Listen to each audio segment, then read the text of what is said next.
చదరపు అడుగులు 615 కోట్లు. నేను అట్టేసుకున్న 6,000 రూపాయలే. కేసీఆర్ కూడా కన్ను చెదురుతాయి 20,427 రూపాయలు అంటే.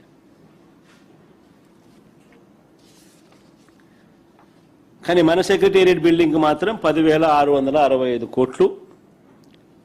ఏమిటి దోపిడీ అని ఎవరైనా ప్రశ్నిస్తే బాబుకు బీపీ పెరుగుతుందా? ఈ బిల్డింగ్లు కాక మళ్ళీ కొత్త అసెంబ్లీ అంటున్నాడు, మళ్ళీ కొత్త హైకోర్టు అంటున్నాడు.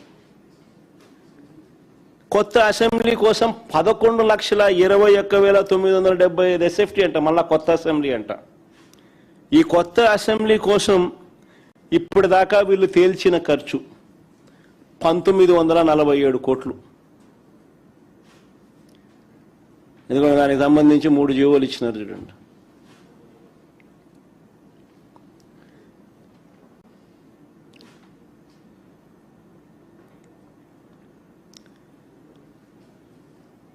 అంటే స్క్వేర్ ఫీట్కు 17,356 రూపాయలు పడినట్టు.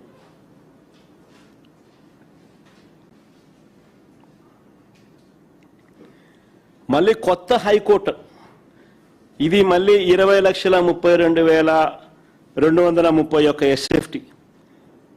దీనికి ఇంకా పూర్తి టెండర్లు కంప్లీట్ చేయాల. ఇంతవరకు పిలిచిన వాటినే 1,480 కోట్లతో ఇప్పటిదాకా పిలిచినారు. అదే 1,480 కోట్లు. ఇది పూర్తయ్యేసరికి ఇది ఏ స్థాయికి పోతుందో తెలియదు, కానీ ఇంతవరకు పిలిచిన పరిస్థితి ఇది. అంటే ఇప్పటి వరకు 7 బిల్డింగుల కోసం, అంటే 5 బిల్డింగులు సెక్రటేరియట్ పేరిట, ఒక అసెంబ్లీ, ఒక హైకోర్టు, ఈ 7 బిల్డింగుల పేరిట వెరసి 10,665 కోట్లు సెక్రటేరియట్ కోసం, అసెంబ్లీకి 1,947 కోట్లు, హైకోర్టుకు ఇప్పటిదాకా పిలిచిన వ్యయాన్ని లెక్క వేసుకుంటే మరో 1,480 కోట్లు లెక్క వేసుకుంటే ఈ 7 బిల్డింగులకు ఇప్పటిదాకా 14,092 కోట్లు కేవలం 7 బిల్డింగులకు.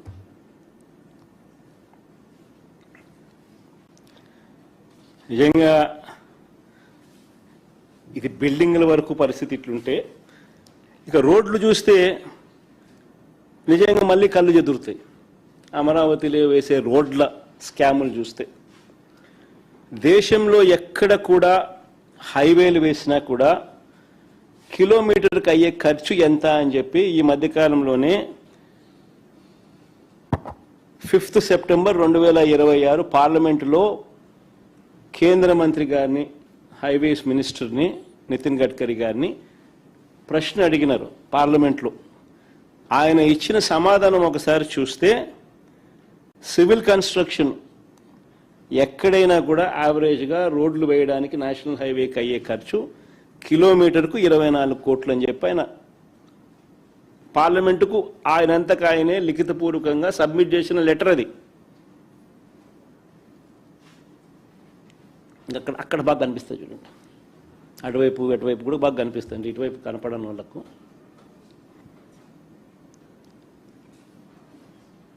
కానీ మన అమరావతిలో ఎంత తెలుసా కిలోమీటర్ ఖర్చు? 53 కోట్లు. 53 కోట్లు. ఇంకా విచిత్రం ఏమిటో తెలుసా? విజయవాడ బెన్ సర్కిల్ ఫ్లైఓవర్, మీకు అందరికీ కూడా, విజయవాడలో ఉన్న వాళ్ళకి అందరికీ కూడా పరిచయం ఉన్న అంశమే ఇది.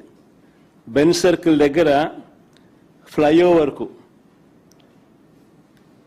69 కోట్ల రూపాయలు కిలోమీటర్కి ఖర్చు అయితే, చంద్రబాబు నాయుడు గారి సీడ్ యాక్సెస్ నుంచి, అమరావతిలో సీడ్ యాక్సెస్ నుంచి నేషనల్ హైవేకు వారధి వద్ద కలిపే ఫ్లైఓవర్కు వీరు పెడతా ఉన్న ఖర్చు కిలోమీటర్కు 189 కోట్లు.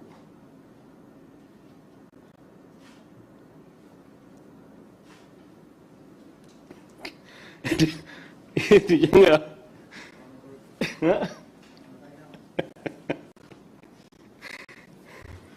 ఇక అమరావతి ప్లాట్ల స్కాములు చూస్తే, ఇక అమరావతిలో అలొకేట్ చేసే ప్లాట్ల స్కాములు చూస్తే చంద్రబాబు నాయుడు గారి మనుషులకు, అంటే ఏబిఎన్ ఆంధ్రజ్యోతి రాధాకృష్ణ గారికి, అశ్విని దత్ గారికి, బలుసు శ్రీనివాసరావు గారికి, బెజవాడ రమేష్ గారికి, ఇలాంటి వారికి, వీరి కాక తన బినామీలకు, ఇలాంటి వారికి అమరావతిలో రోడ్ల పక్కన విలువైన రిటర్నబుల్ ప్లాట్స్ ఇస్తారు. అదే సామాన్య రైతులకు వచ్చేసరికి వాళ్లకు చెరువుల్లోనూ, వాగుల్లోనూ, కుంటల్లోనూ వాళ్ళకి ఇస్తా ఉన్నారు.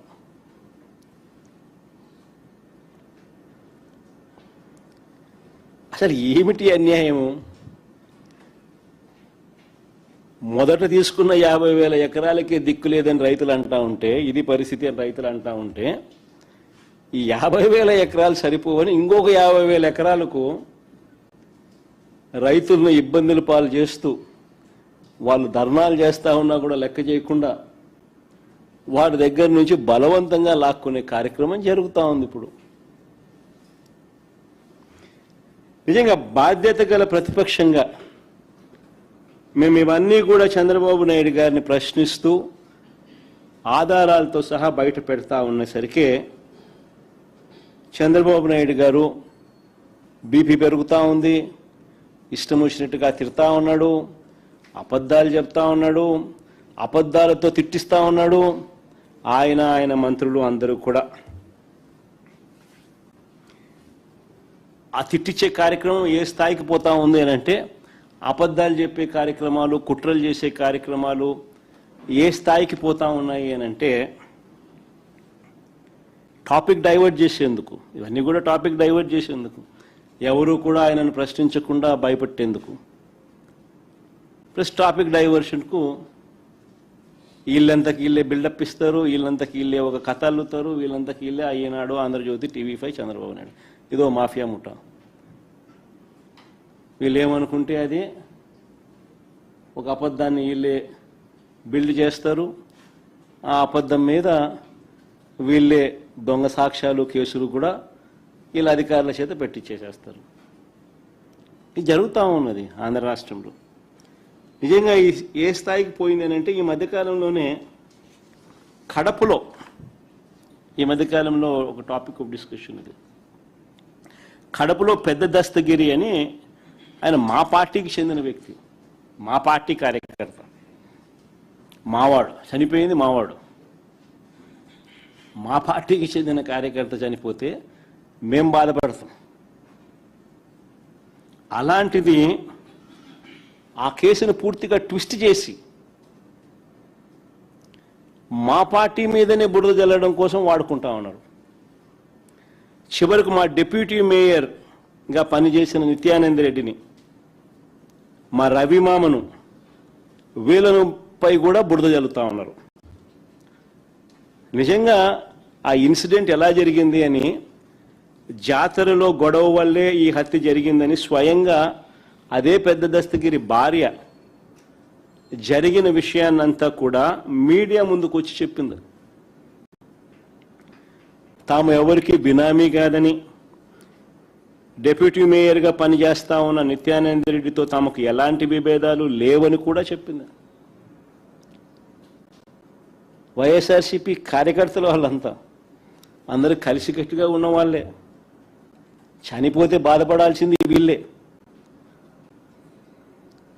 అయినా సరే చంద్రబాబు నాయుడు గారు తన రాజకీయం కోసం టాపిక్ డైవర్షన్ చేసేందుకు, వైఎస్ఆర్సీపీ మీద బురద జల్లేందుకు కుట్రలతో ఏ స్థాయికి దిగజారుతా ఉన్నాడు అని అంటే, చంద్రబాబు నాయుడు గారు ఈనాడు, ఆంధ్రజ్యోతి, టీవీ5 వీళ్ళు నలుగురు కూర్చొని ఒక కథ తయారు చేస్తారు, దాన్నే నిజమని చెప్తారు, పెద్ద పెద్ద అక్షరాలతో రాస్తారు. అధికారంలో ఉన్నారు కాబట్టి వ్యవస్థలన్నీ వీళ్ళ చేతిలోనే ఉన్నాయి కాబట్టి వెంటనే వీళ్ళ పోలీసులు రంగప్రవేశంలోకి వస్తారు. గతంలో ఇదే పోలీసులు వేరే రకంగా చెప్పినా కూడా అది వెనక్కి తీసుకుంటారు ఆ స్టేట్మెంట్లన్నీ. వెనక్కి తీసుకుని మళ్ళీ వీళ్ళు చెప్పిన కల్పిత కథను చుట్టూ కేసు బిల్డప్ చేస్తారు. దాని చుట్టూ దొంగ సాక్ష్యాలను క్రియేట్ చేస్తారు. కొంతమందిని ప్రలోభ పెడతారు, కొంతమందిని బెదిరిస్తారు, కేసు బిల్డప్ చేస్తారు. చేసి మళ్ళీ మా వాళ్ళని అరెస్ట్ చేస్తారు. ఆ చనిపోయినవని భార్య వచ్చి, పెద్దదత్తగిరి భార్య వచ్చి జరిగిన విషయం అంతా చెప్పి ఆయన బాధపడతా ఉంటే, జరిగింది మా పార్టీ మనిషికి హత్యకు గురైతే మేం బాధపడాల్సింది పోయి వీళ్ళు చేస్తూ ఉండేది ఏంది, మా వాళ్ళ మీదనే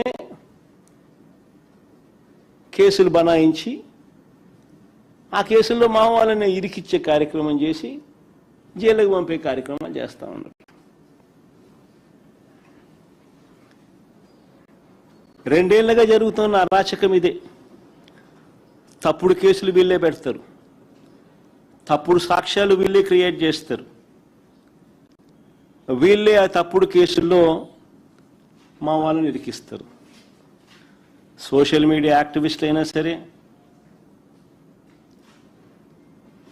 కాలేజీలలో యూనివర్సిటీలో యాక్టివ్గా ఉన్న పిల్లలైనా సరే, యాక్టివిస్టులుగా ఉన్న పిల్లలైనా సరే, వైసీపీకి మద్దతుదారులైనా సరే, వైసీపీ నాయకులైనా సరే, ఎవరైనా చంద్రబాబు నాయుడు గారిని వ్యతిరేకిస్తే ఇదే రివాజు, ఇదే స్క్రిప్ట్ 2 సంవత్సరాల నుంచి రాష్ట్రంలో జరుగుతూ ఉన్నది ఇదే.